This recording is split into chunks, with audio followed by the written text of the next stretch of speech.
नमस्कार दोस्तों। आज मैं एक नई वीडियो के साथ आपके सामने उपस्थित हूँ। आज हम बात करेंगे ब्रह्मपुत्र नदी की सहायक नदियों के बारे में, ट्रिब्यूटरीज ऑफ ब्रह्मपुत्र।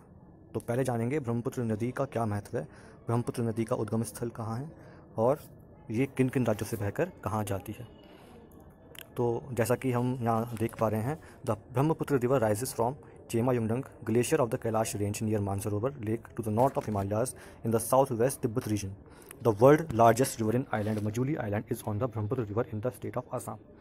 मतलब कि तिब्बत में एक मानसरोवर लेक है, कैलाश पर्वत पे, कैलाश पर्वत के बीच में एक मानसरोवर लेक है। वहाँ पर एक चेमायुंगडंग नाम का ग्लेशियर, ग्लेशियर मतलब कि बर्फ़ की पहाड़ी, उससे ये नदी निकलती है और वहाँ से निकलते हुए तिब्बत तिब्बत से बहकर ये अरुणाचल में एंटर करती है भारत के अंदर। वहाँ से मुड़कर ये आसाम से होते हुए और बांग्लादेश होते हुए बंगाल की खाड़ी में जाके गिर जाती है।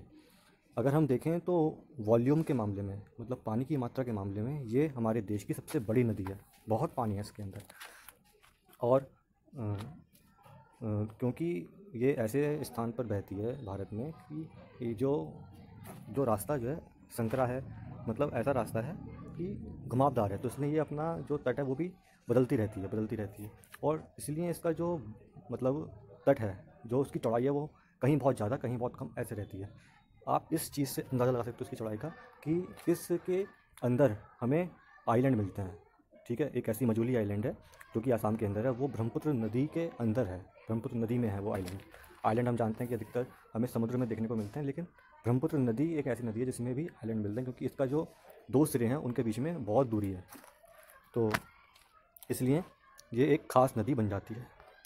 तो देखिए, ट्रिब्यूटरी या सहायक नदियाँ वो नदियाँ होती हैं, जो मेन नदी हमारी ब्रह्मपुत्र नदी है, तो ब्रह्मपुत्र नदी बह रही है, उसके दाएं और बाएं से और जो नदियाँ आके उसमें मिलती हैं उसको बोलते हैं हम सहायक नदियाँ, ट्रिब्यूटरीज़।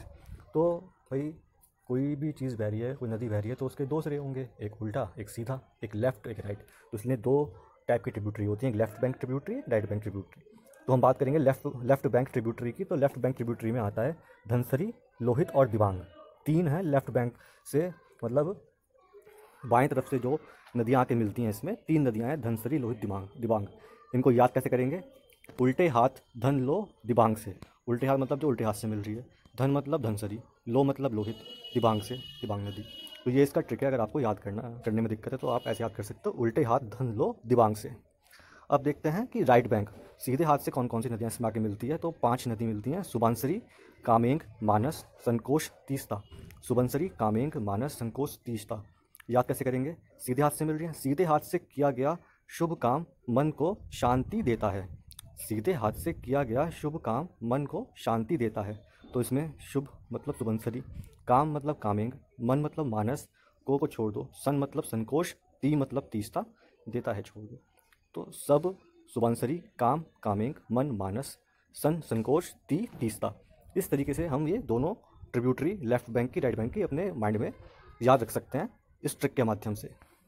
तो ये इसका मैप है, देख लो दोस्तों कि जय भारत में किस किस रास्ते से ये होते हुए गुजर रही है, और आगे जाके ये बंगाल की खाड़ी में गिरती है, और वहाँ पे सुंदरबन डेल्टा, विश्व का सबसे बड़ा डेल्टा सुंदरबन डेल्टा बनाती है। सुंदरबन डेल्टा, जैसा कि हम जानते हैं, रॉयल टाइगर के लिए मशहूर है। वहाँ पर टाइगर मिलते हैं, जिसके लिए ये विश्व प्रसिद्ध जगह है। तो यहाँ पर मैं अपनी वीडियो को समाप्त करता हूँ। कोई भी अगर आपको शिकायत है या कोई भी सुझाव देना है तो आप मुझे कमेंट में लिख सकते हैं, मैं आपका कमेंट का इंतज़ार करूँगा। धन्यवाद।